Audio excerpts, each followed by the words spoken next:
What's up, internet? It's Steve with Simple But Complex, and today we're coming at you with another video. It's a speed paint, but I also wanted to teach you guys how to pitch your own comic and kind of get it off the ground if comic books are something that you want to get into, and just kind of basically demystifying everything.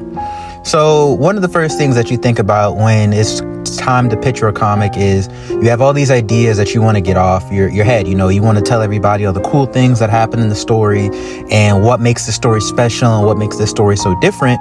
But in reality, when you're pitching your comic to, let's say, a publisher or to an artist or even just to your friends to get them on board, really what you want to focus on is you want to focus on the one sentence that'll hook everybody. So like a perfect example is like take Black Clover, for example. You know, in a world where everybody has magic, our main character has a sword that allows him to use anti-magic, which is the antithesis to everything else that everybody uses. Now, granted, the antithesis is a long word, but that log line still gives you a pretty clear idea of what the story is about, what you're getting into. Or a better one is Full Metal Alchemist Brotherhood. You know, two brothers, they make a deal to bring their mother back, and then in the process, they end up losing parts of their body or their body. So now they have to get a Philosopher's Stone to rebuild their body back. That's cool. It intrigues you. So then you go off that. So if you're thinking about creating your first comic or, you know, trying to pitch your first comic, focus on what that log line is or what that intro line is. What is this story about in one or two sentences? The next thing that you want to focus on is you want to kind of have like your rough ideas and where you want to go. And the reason why you want to have these things is for one simple reason. Because when somebody asks you questions about your story, and they're going to ask you because they don't know, you want to be able to have those answers. So that way when you tell them, they're more intrigued. So, well, what does this character do? Well, if this works like this, then how does that work? If that works like that, then why is that important? And you want to have answers to those questions. You want to have spent time building up your world and building up this thing to be presented to people. So that way when it's time to show what you've come up with or show what you've been thinking of, there's not that much work that needs to be done. And if things do need to change, because they will, you know, you can take everything from this initial pitch, and then you can take the feedback that you got from your friends or the publisher or the artist or whoever, and then you can use that to make your actual final draft or your first draft even stronger. All right. So, and that was a bit long-winded. So we're going to get on to the next topic. And the next topic is getting your concept art and just getting all your reference images and what you want the story to be about. And this is actually an interesting phase. This is going to be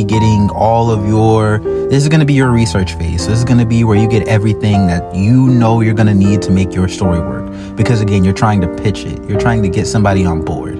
You know, and at this phase of your comic, it's still an idea. So really, we're trying to get all the tools that we need to make our idea a reality. So this is where the research comes in. What do things look like? What do characters look like? Who is who? What is this? What is the power system? What is the lore? What's going on? How does this work? How does that work?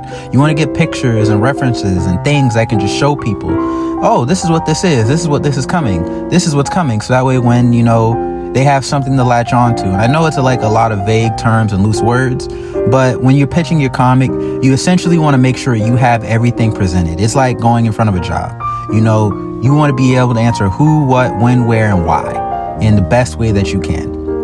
Who are the main characters? What's happening? When does this take place? Where does this take place? Why should I care? You want to have answers to all of that. And then your log line, your beat sheets, all that will take place. And another thing you want is a beat sheet too for your first chapter. Because again, you're pitching a comic. So you got to have your first chapter, first 3 written out. So with that being said, when you're doing that, you want to have just a rough idea of where the story is going to go, where the first chapter is going to go, what's going to take place in that first chapter. You don't need to tell everybody every plot twist and everything, but you do need people to know the initial story and what makes your thing special. And of course, I'm running low on time. So as always, it was Steve with Simple But Complex, and I enjoyed the time talking with you. If you guys want to find out more or just understand more about the comic creation process, go to my website, simplebutcomplex.com. And then there we have all types of guides and things that'll help you make your first comic. And you can also pre-order our first book. You can also pre-order our book, Pitch to Publish, and that'll walk you through the steps of making your own comic. Hope you guys have a wonderful day, and thank you for taking the time to watch my video. This is Steve with Simple But Complex signing out.